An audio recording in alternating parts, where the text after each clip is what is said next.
Also happens to be Kuma's mother. He's one of the puppies from her first litter.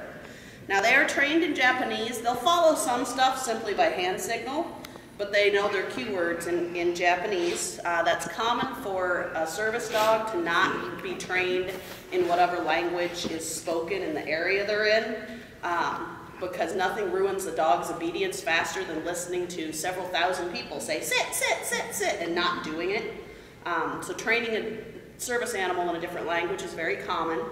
We chose Japanese, teaching a Japanese martial arts school and having Japanese Akitas, so. Didn't make sense to teach them German for Japanese dogs in America, but I thought about it. So, since she's already sitting, we're gonna see if she'll ote.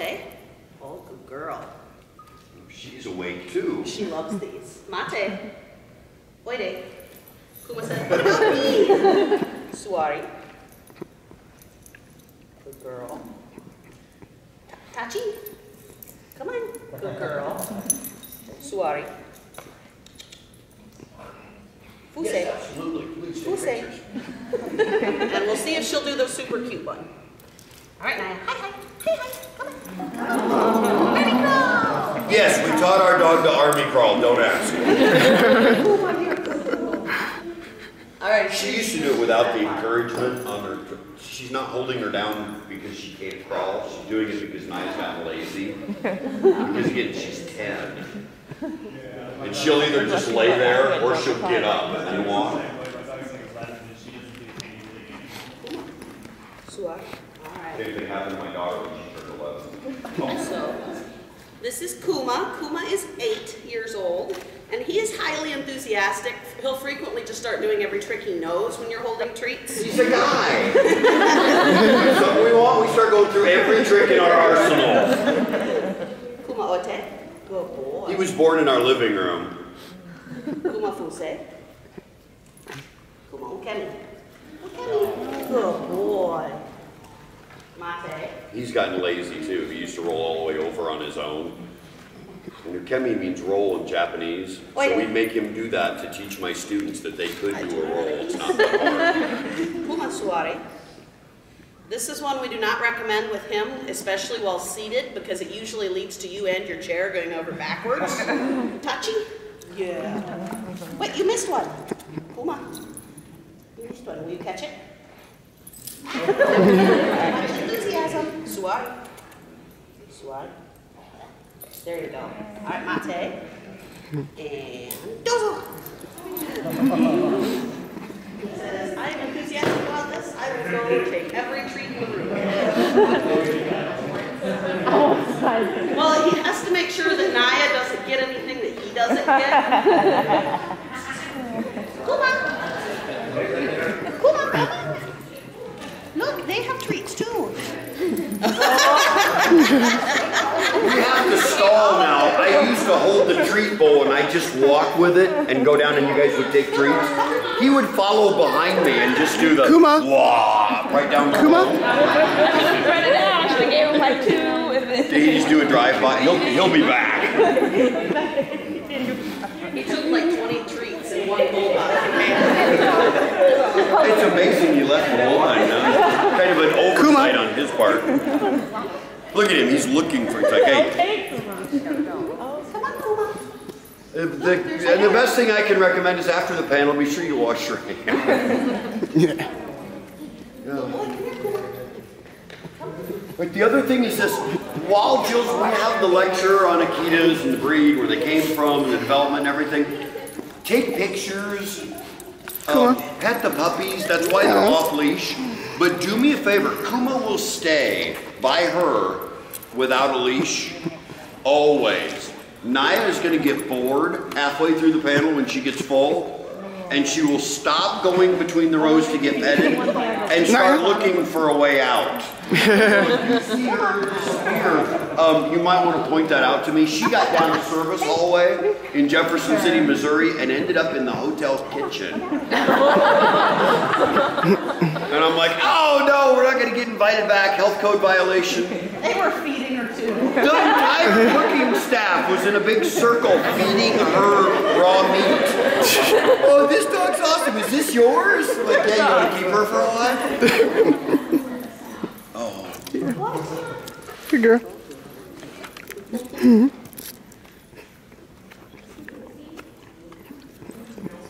Naya really likes these. She's taking her time. Yeah, I see that. These are good.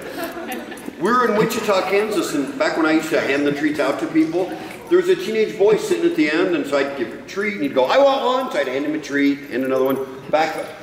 He took 9 of them. And I was asleep, not paying attention. It finally dawned on me, this kid's taking more than his share of treats. It's like communism. One for you, one for me. One for you, one for me. Okay. And I look over, and this kid's got no treats in his hands. I'm like, what's going on? He was eating them.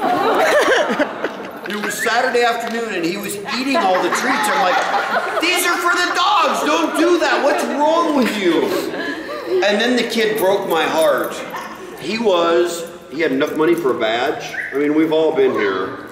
He had enough money for a badge for the convention, not enough money for a hotel room, and no food. He was sleeping in his car in the parking lot, and he hadn't eaten since Friday when he got here. So we took up a collection for him at the Akita panel, and that freaking kid ate better Saturday night than I did. But yes? Scary door. Do you need a drink? That's because dog food's healthier than people food. There are less standards for humans. It's okay to feed your kids stuffed little toys so you get not your bad.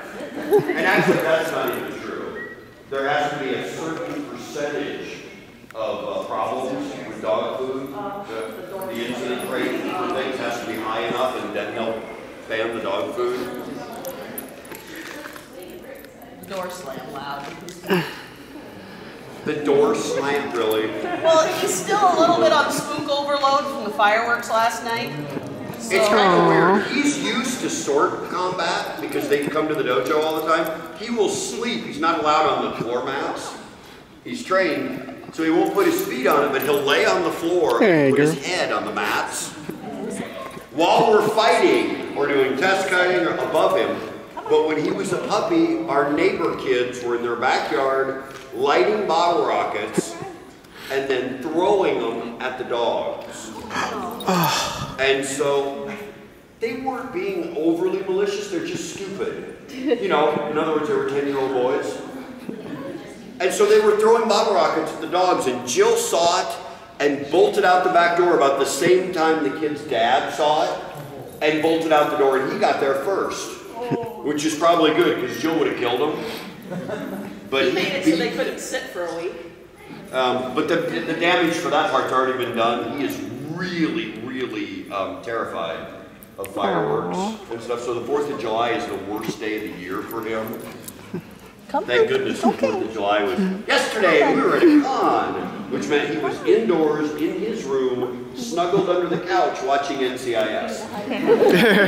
We watch that show alone, so we try to leave the TV on. It's comfort TV for him, and he likes Gibbs.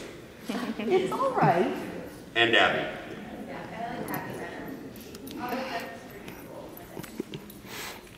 Where'd one go? Not even the food, you're just going to hide. What? This is my furry guard and chicken.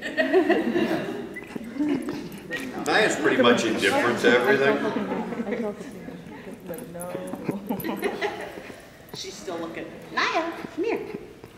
Let's go back further to the other rows. Kuma's afraid of the back door now. I blame our psychotic help back there. She's scary.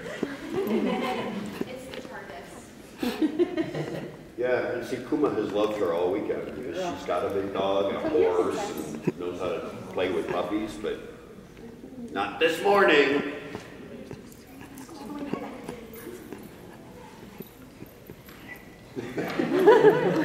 Well, I think I'll... Really? I know, so, like, I thought you were threatening me with the lightsaber. I get that at every convention. Being attacked by a cosplay weapon. This is for combat. It's plastic, sweetie. That's not combat. That's play. See? Some treats.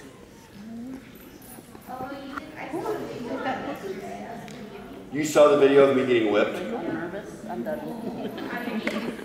Don't ask. But it's not as bad as it sounds. Are you wound up this morning? You are not getting out the back door.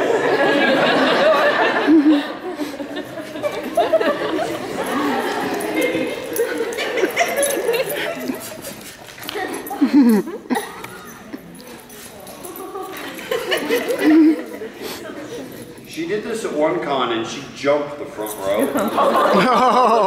Free Willy, furry. Hi, twerky old thing. The first time we did the Akita panel in Chicago, it was at ASIN like 3 years ago. And we had 250 people in the room. We just closed the doors and there wasn't enough room for everybody to sit. So in chairs, we had people lying on the floor. And some college kid came in, he sat in the very front and put his backpack down in front of him. And just before we went on to actually talk, our guest handler from the weekend, Larry, walks up and he goes, before we start, there's something about the Akitas you should know. In addition to being guard dogs, Akitas are used as drug sniffing dogs. And this kid grabbed his backpack, jumped up and bolted out the door, and I'm going, what in the world just happened? And ran straight through the double doors and right into the arms of 2 police officers. They've been after him all weekend. It was a setup. Except they didn't tell me. Aww.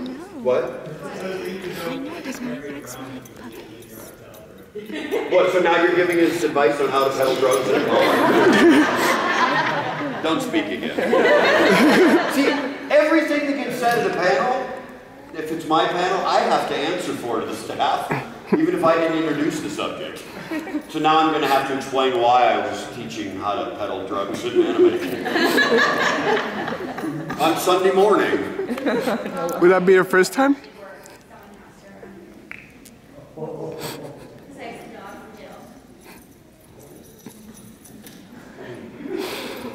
being picked on. It's okay.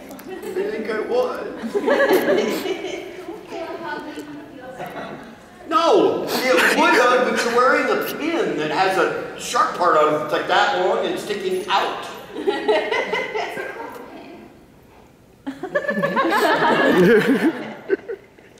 If I pop like Baymax, somebody better have Scotch tape. Did you see there is somebody with the big inflatable Baymax thing that they've been carrying around the car? She just stabbed herself. Yeah, having somebody walk. Just jump. If you'll let me get out ahead of him, I'll call him. So we're going to talk a little bit about Akitas as a breed. They are native to Japan. They get their name from the region that they're native to, which was Akita Prefecture. It's just outside of Odate. And they have been a recognized breed for about 2,500 years in Japan. Very, very long heritage. And they were originally domesticated and used for hunting dogs and for guard dogs. Are you back? You don't care which one of us is up front as long as you can be too? He's like, I don't think so. They were domesticated. This was the Akita Prefecture is a mountainous region. And when they domesticated the dogs initially, it was mostly to help guard their houses in the mountains from wildlife and from other people that would come in and try to break into their house while traveling. With the wildlife that was a particular problem in Japan was the Japanese bear. You had a 4.5-foot tall, 250-pound bear that could easily get into your house, remembering Japanese architecture. Heavy timber, but thin walls, and all the interior walls are pretty much paper. Doesn't take much for that bear to be able to just walk straight through your house. So having a dog that was half the bear's size that could help fight him off, in addition to warn about his presence, helped you survive in the mountains. Now, they also figured out that in addition to that guard ability, they were excellent trackers and hunters. They used them to hunt the bears as well as to hunt deer, birds, rabbits, small game. Children. Well, not children, but ninjas. As you kind of progressed forward, you got to the point of they were used on the battlefield, partially for helping find spies as they were trying to sneak into your camp or sneak into your command tent and assassinate you in the middle of the night. But Akitas were actually used in open warfare. Something kind of cool is you have two huge armies against each other, clashing lines, and once the battle had started, if one side was lucky enough to have one of these Akita war dogs, they would drop the lead and send them across the battlefield to take out the other side's officers, the guys commanding the troops and telling them what to do. Because if the other side had no one telling them what to do, and one side was in control, it was much easier to win. Now, the thing, you go, well, how in the world did they teach them to take out the officers? If you know anything about Japanese warfare, the officers carried a tesson. It was a war fan or a big flag. It was used to signal. So you have a whole thousands of people, and there's a dozen guys over there signaling and waving their arms with fans, you know, like airline people. We're going to signal, we're going this way. And you turn the dog loose, they charge across the battlefield and take that guy off his horse. Cause lots of confusion on the battlefield and would help you win. Now, before you start going, well, they could take them off a horse. Japanese history, horses are not indigenous to Japan. So the horses they had were essentially ponies. Average Japanese war horse in the 16th century was 12 hands. That's about this tall. Dan can normally step over one and back off the other side. That was an accident. Really embarrassing. Whereas the Japanese, or the European war horses at the time were 18 hands, which is about here. So having a wolf dog that could jump a pony, not a big deal. I mentioned that Akitas are good hunters. One of the fun things, we learned this about Kuma. Kuma has a bird fetish. When he was a puppy, about 8 months old, is when he discovered that he was paying more attention, and he figured out that the birds in our subdivision where we live, not a lot of trees, it's a newer area, they would perch, the sparrows would perch along the top of our deck, and then they'd swoop down through the yard to catch bugs and fly off into the cornfield behind us. He became aware of that about 8, 9 months old and was absolutely fascinated. He has a very, very enthusiastic love of feathered things that fly. And he started trying to catch them. Now, when we put him out in the backyard, this is about the extent of what he does other than go to the bathroom. If we're out there, he just stands or lays down and watches us and guards. So it was really, really awkward the day we noticed that when we were putting the dogs out, that our neighbors that could see our backyard would all come rushing outside to watch.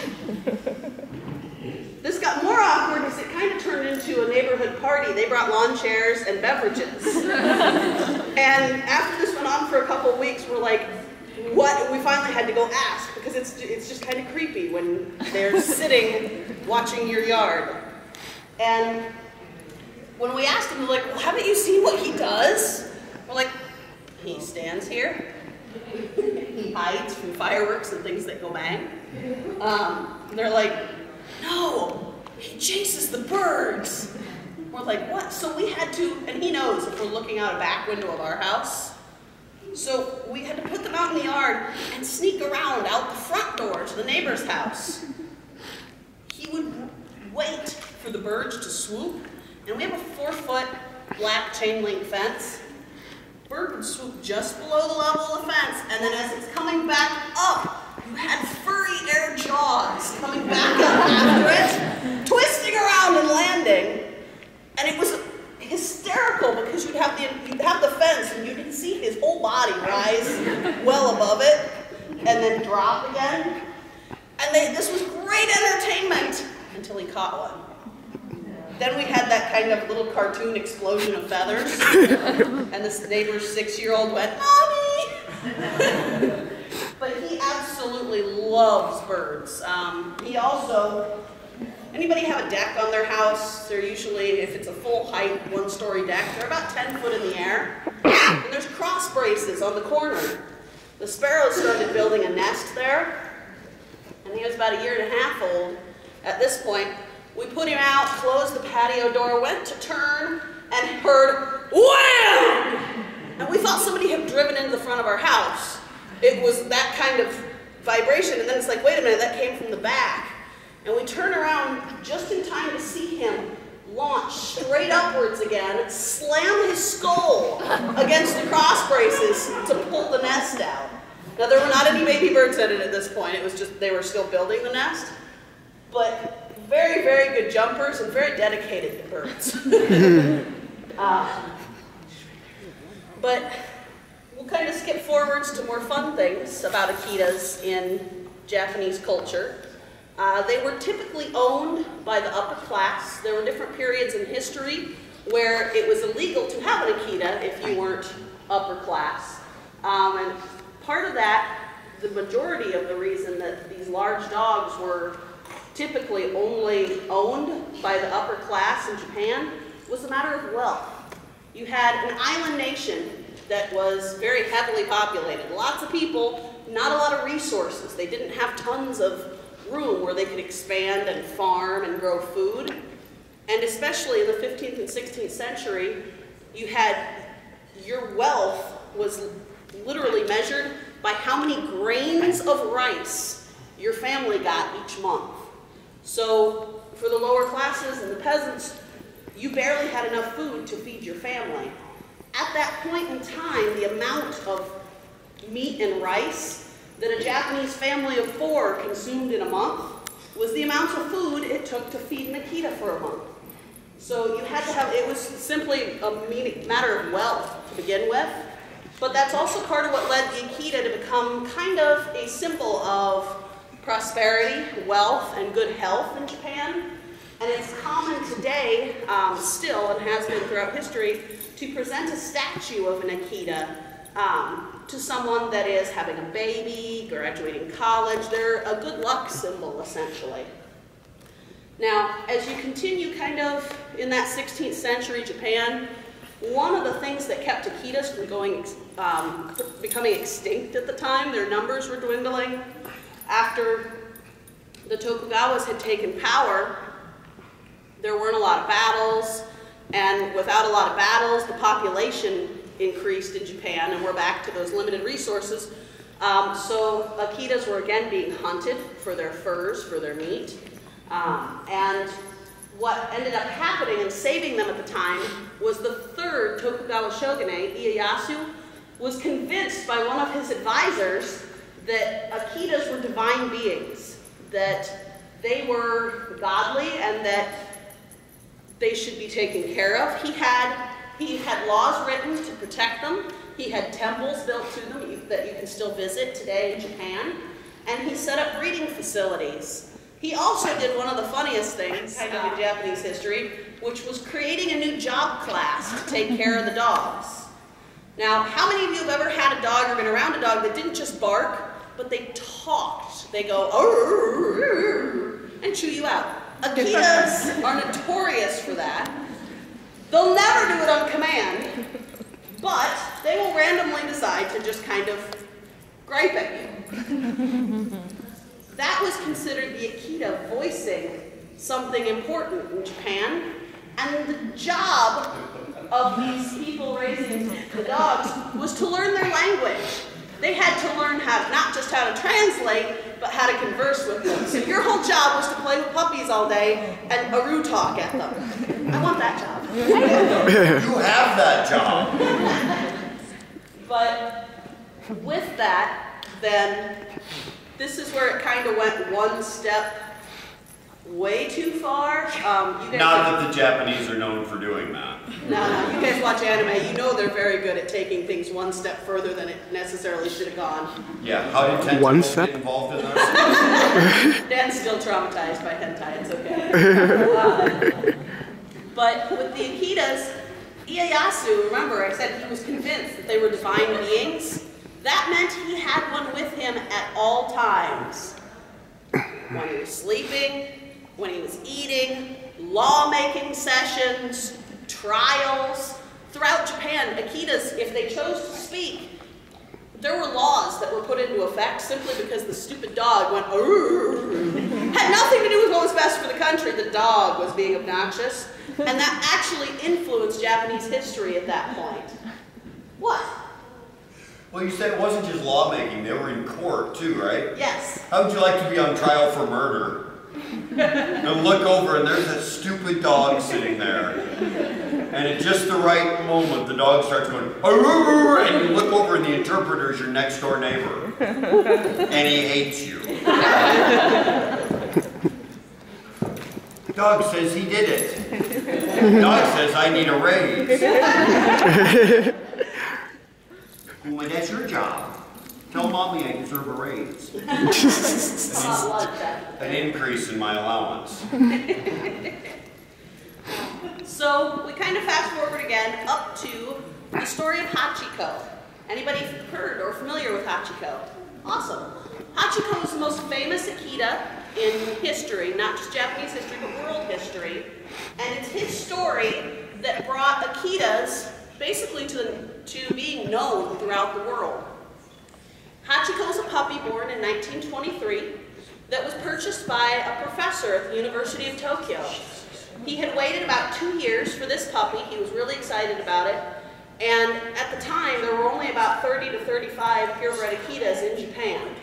So, very special to be able to get this puppy. Now, he trained the puppy with the help of his gardener to walk him through the streets of the outskirts of Tokyo. He lived in the suburbs, kind of like you guys do, in the suburbs of Chicago itself. And he would have the dog escort him through the streets to keep him safe to the train station. And then in the late afternoon, early evening, when he would return from work, initially the gardener walked the dog, trained him where to wait for his master to safely escort him home. Because if you have a big wolf dog that's protective of your space, you have much higher odds of making it safely home, especially after dark, through the streets of a major city. Now, after about 2 weeks, the puppy had this figured out. He would take the professor to the train station in the morning, return home, and then in the afternoon, he would return and sit and wait for the evening trains for his master and then take him home. They continued this for about a year and a half when, unfortunately, the professor passed away while at work.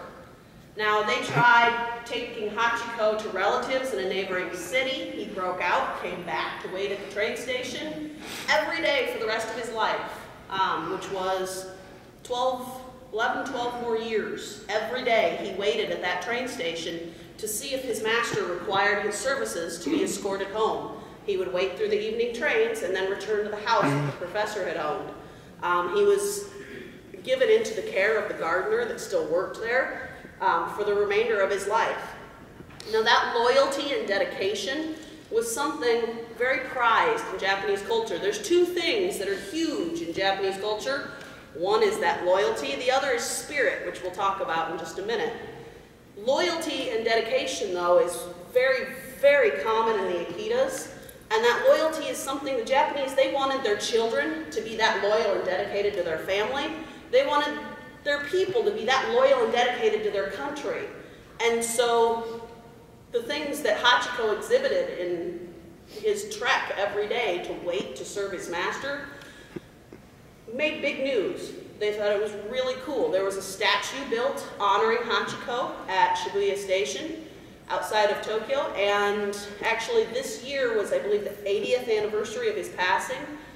They just put up a new statue of the two of them reuniting at the University of Tokyo, which was a really, really neat tribute. There's a lot of really cool pictures you can see of that online.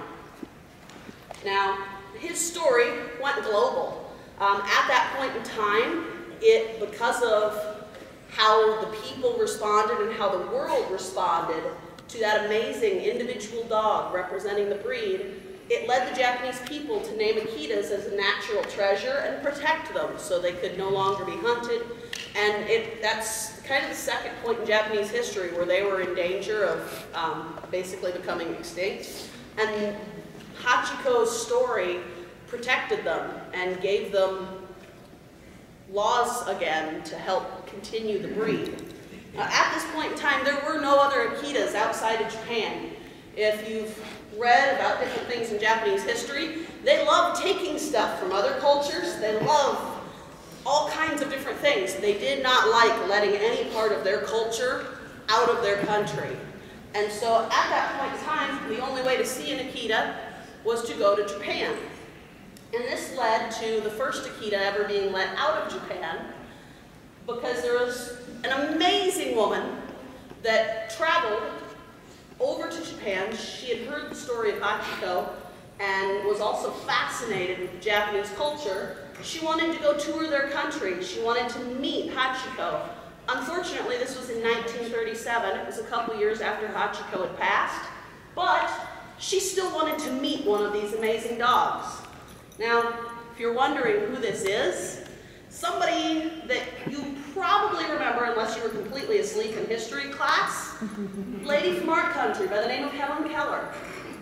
She was actually the first person ever to be presented an Akita and allowed to take one out of Japan. When she visited Japan, she was revered by them as a saint. You'll see her referred to in their history books as Saint Keller and her visit because of her indomitable spirit. That I mentioned that spirit was highly prized by the Japanese. You don't get much more unstoppable than being both blind and deaf and not letting it stop you from becoming a scholar, a world traveler, and a humanitarian. And a NASCAR driver. NASCAR driver, that was not going to work so well. How revered she was, they had arranged to present her with an Akita. When she went to Odate, the gentleman responsible for presenting her with the dog, upon meeting her, realized that the adult dog they had arranged to present to her was not going to be the best thing for her needs. Being blind and deaf, she needed a puppy that was going to bond with her, learn her patterns, her routines, and just be much more suitable to being a companion for her.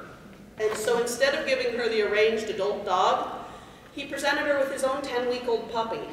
Aww. And this was still, Akita numbers were still, this was 1937, there were still only 35 or 40 Akitas in Japan.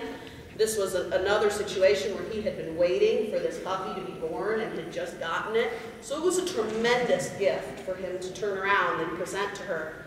Now for the next 13 years, she had a constant companion, Akita, that was her not just seeing eye dog, but loving companion and guardian here in this country. And for the next, let's say,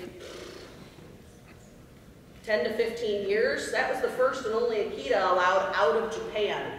After World War II, when we finally forced them into surrendering, a lot of servicemen from all over the world also took Akitas from Japan, along with lots of other parts of their culture.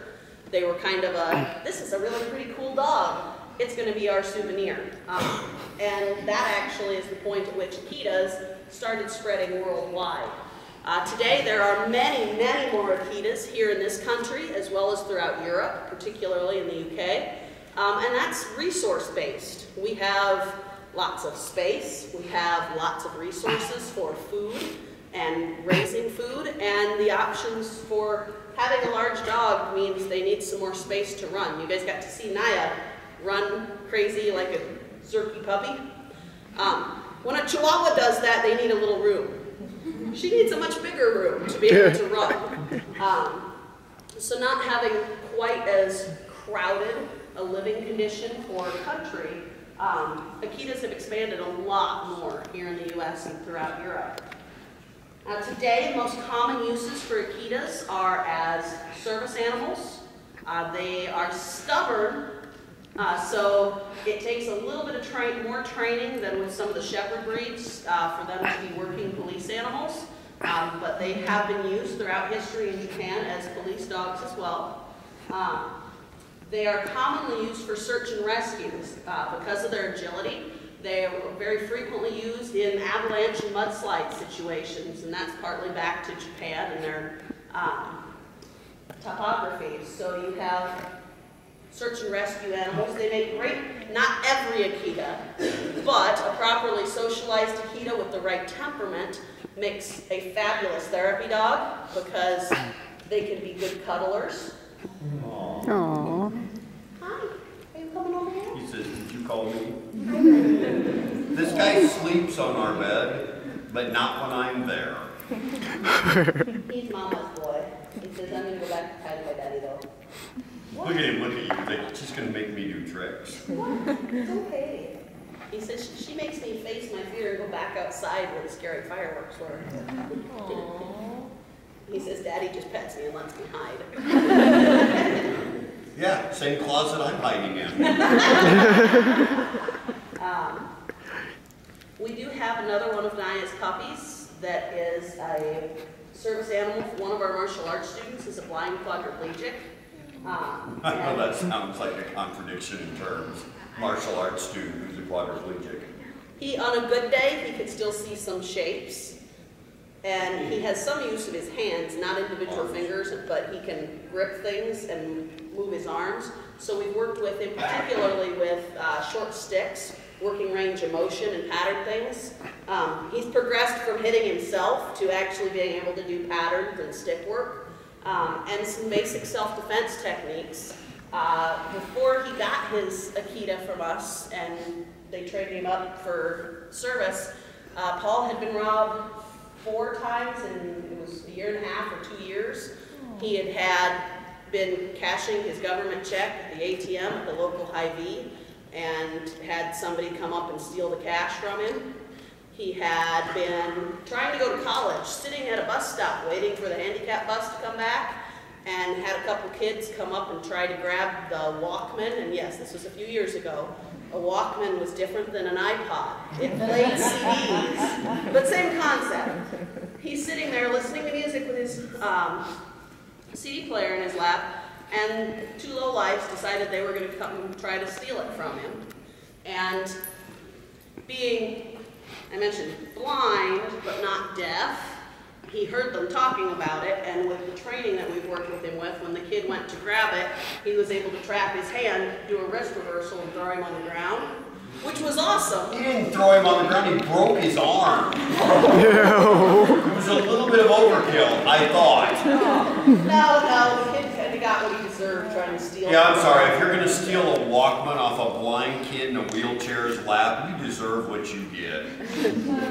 But unfortunately, that was the funny, cool part of him having to deal with things. Unfortunately, he lives in Cedar Rapids in a not so great side of town, and he kept getting robbed trying to cash his government check and not being able to earn resources with his limitations.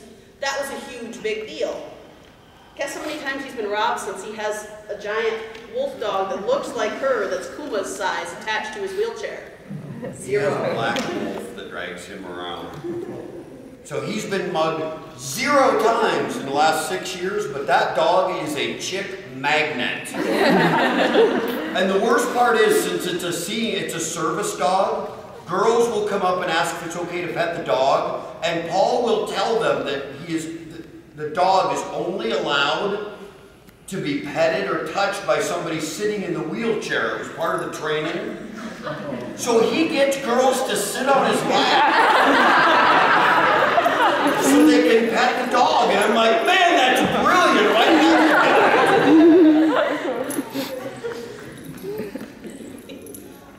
When she was little... Oh, don't tell this story. It makes me out to be stupid. Tell us. She loved to wrestle. And she was our first Akita. So, only dog in the house. So we felt obliged to wrestle with her. But you teach a big dog that they're not allowed to bite skin. So it was wrestling time anytime you put on a sweatshirt. because she was allowed to grab the sleeves. And what ended up happening is if he walked out, he couldn't wear anything with sleeves in the winter. He just had to wrap in a blanket. Because if he walked out with long sleeves, it was game on. She would launch, grab the sleeve, drop, and just start shaking her head and tugging and playing. He didn't have a sweatshirt left without holes in the sleeves. It couldn't take him anywhere. But the first time they were wrestling, one of the kind of unique things about Akitas is they have an extra vertebrae at the base of their neck like a cat does, and the shape of it allows them to hook their paws. So Akitas are very cat-like in their ability to not just paw this way, but hook those paws sideways and grab things. And tackle you. And tackle. It also means that their neck is a little more bendy. And I had warned Dan repeatedly. You did not. Yes, I did. I wasn't listening. I was thinking of something else. Waiting. With most dogs, if they get kind of out of control, especially as you're training with them as a puppy, you can just grab the back of their neck and hold on and kind of push them to the ground to get them to calm down and stop. With an Akita, they're way too bendy for that. The only way to stop them with one arm is to get a good grip up by the ears with both hands. And it's not going to hurt you. Come go hide with Daddy again.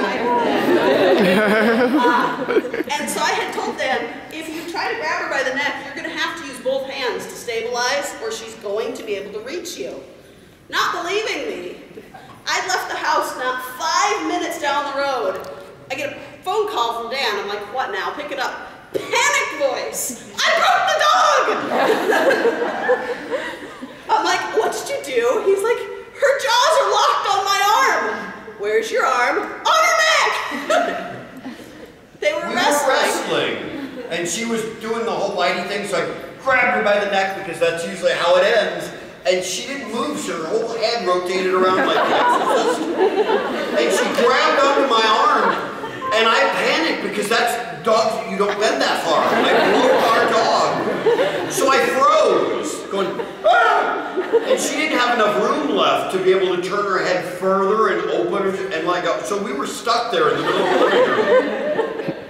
So I called her, I'm like, what do I do? And she said, let go of the dog. Oh. I was sure I broke our puppy though. Now I'm kind of wishing I had. No. She also, anybody have big fluffy slippers for wintertime that they love? We don't. I love big fluffy slippers, so does Naya. Do you remember the Fang Bunny slippers from Monty Python? Yeah. She used to get those, and I finally got them for her for Christmas, and she had them for 4 days. On the funny side, when you put on a fuzzy slipper in our house, Naya will latch onto your foot, wrap around it, and you can bodily drag her around the house. While she lays on it growling. Yeah.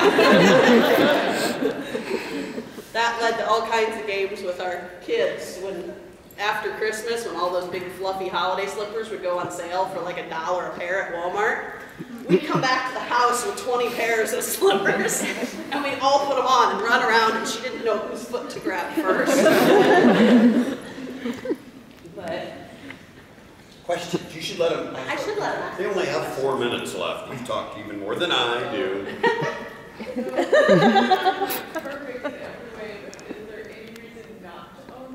Yes, they eat more than you do. When you're working with an Akita, you're starting with a puppy, you're going to struggle with a couple things. One, think of incredibly intelligent ADD children. You ask them to do something as you're training, they do it. You give them the command again with another treat, they do it. By the time you get to the third time, they're like, I've already figured this out, what are you, stupid? And they will walk off. They're very stubborn to train because of their high intelligence. They can also become very territorial because of their intelligence, as well as their strong instinct to guard. You have to work with kind of the mentality of you are the alpha pack member, and they are not. Enforcing that with a large dog is sometimes a bit of a challenge, and the best way to start is starting young, where you have your 8-week or 10-week-old puppy that you bring home, And you work with it whether it's in your arms or whether it's on the ground, where you do what's called a submittal. Now, this isn't with every single Akita, but about 99% of them, because every once in a while you'll have one that's more naturally submissive. That's kind of rare, though. Usually they will push their bounds for what they can get away with. Again, hyperactive child. Working with that submittal, what that means is you can have them on their back, okay, where they relax, don't struggle, don't scream, break eye contact, and relax their legs. When you properly train, you end up with an adult dog that's 125 pounds of attitude that will not challenge you. What that means then, is that they listen when you ask them for something. As you're progressing through training, your dog will get to about 6 to 8 months old, and they start getting hormones. They will start challenging you again, and they're about 80 pounds at that point. You have to typically be ready to say, I'm walking him, and we get near you. And for some reason, he decides that he's going to growl at you. I tell him no, give him a tug on the leash. Instead of taking my command and listening to me as the alpha, he continues to challenge what I've just told him and continues to growl at you and won't back down, and because he's posturing and he doesn't want to let you near me. So I have to be prepared to reinforce the statement I've just essentially told him, which is no. And that's first with the just scruff and down to the ground. If he's still growling, or he starts growling more because now he's directly challenging me, I have to be ready to flip him and wait until he breaks that eye contact, relaxes the legs, and registers that I'm in charge and that he's going to listen. You never, ever strike. You never grip hard enough to hurt them. It's simply an immobilization. That is how an alpha wolf or alpha dog treats their puppies. It's how they socialize them. It's how they socialize lower pack members for the leader. It's called dominance training if you're working with things. Akitas respond very well to dominance training and positive reinforcement with treats. You will have occasionally some separation anxiety when you leave the house. Kuma decided that the landing on our stairs right in front of the front door no longer needed linoleum. But when you're working with that dominance training, you'll get through almost all of those hiccups. But that's your biggest challenges are going to be they get bored easily. They want to guard you, and you have to work with that attitude problem, essentially. Once you get to about 2 years old, usually you're past your training phase. The socialization is key. Take them out in public, have other people over to your house. The hardest thing was with him, especially being as bonded as he is to both of us, was convincing him that it was okay at conventions for people to come up and give us hugs. Because this is inside personal space. She's allowed. So especially when people decide they want to glomp, so they come screaming with the flying tackle hug. And he looks, but he's been trained to the point where he's accepted that. Good boy. The first time someone came charging at us, arms open, we had to submit him and say, it's okay. You may not each the person that simply wants a hug. But letting that socialization and training, you end up with a dog that is very, very comfortable. And you have dogs of all sizes and breeds that require that same training to learn that what's okay, especially when you're dealing with children. Bringing an adult Akita in with small children or with cats and other small animals can be problematic. You require a lot more dedicated training time because they have a very strong prey drive and tend to chase. If you start with a puppy, especially with an established cat that will put them in their place, they will end up bonding and sleeping together and being just fine. If you're bringing a puppy in with a small child, they learn how to handle the noise and the hair pulling and everything else. They're fine. But just like us, if we're used to a really quiet environment and all of a sudden we're in a daycare, our hair stands on end too. We don't handle that very well. Yes? What about larger dogs?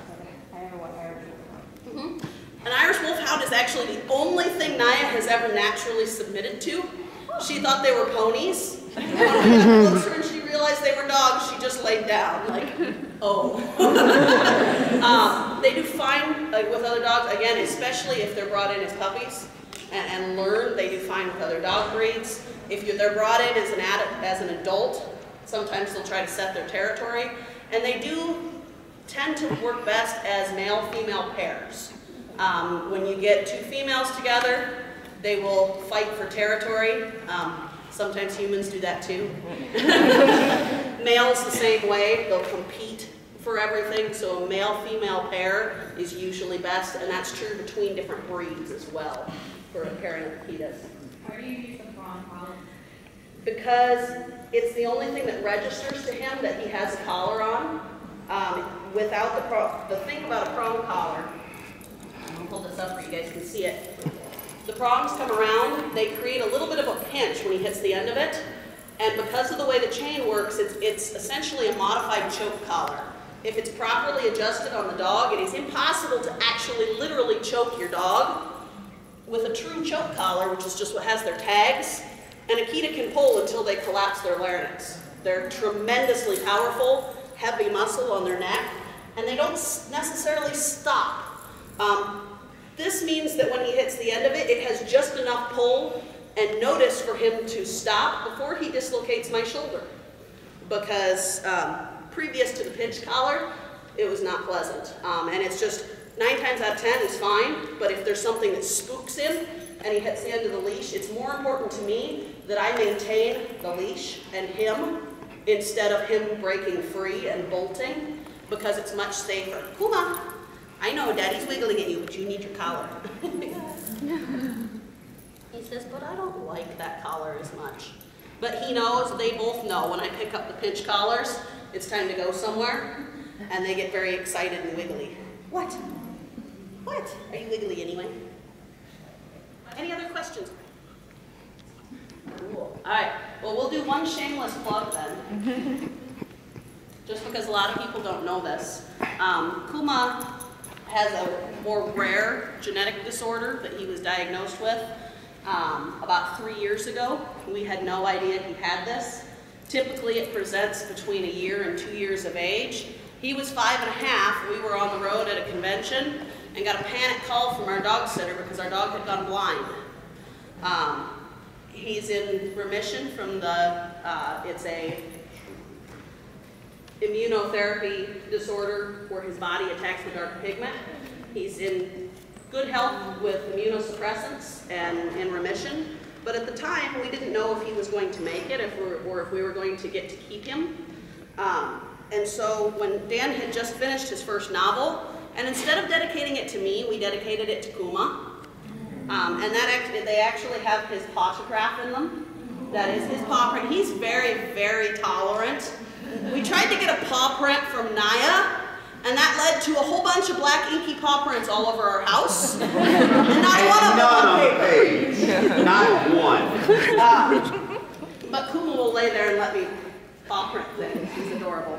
But it's a werewolf novel. It's adult fiction. It's quite fun and silly and violent for those of you that like martial arts scenes and good fight scenes. But the book is dedicated to Kuma if you guys are interested in that.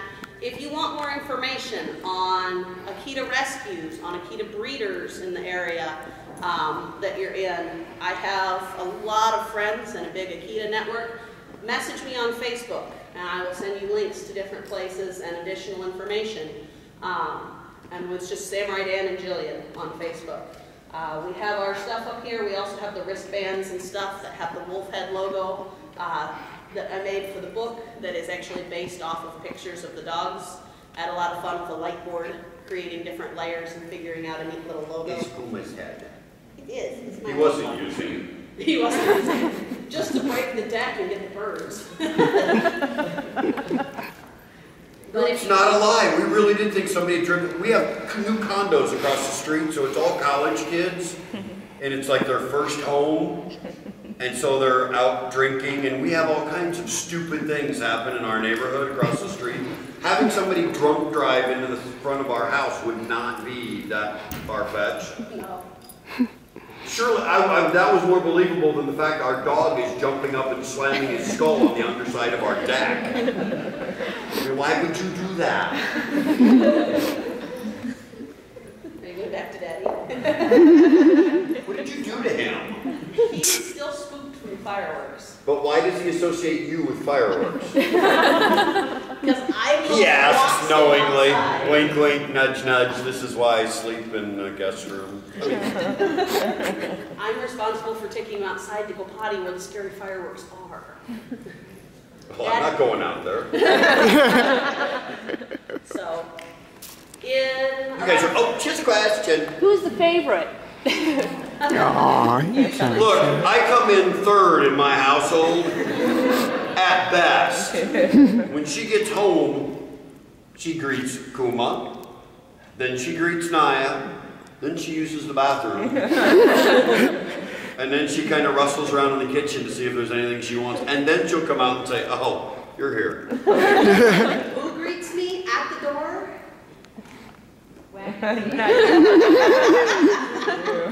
There is that. But in 45 minutes, we will be back in here with all of the sharp, shiny, pointy swords. Sharp, shiny, pointy things. So this is like bathroom break and snack break time. Or additional questions. Thank Don't you guys get in very much line for for the coming in movie to meet the Ghibli puppies thing and that learn still about them hasn't this morning. started. Oh, I think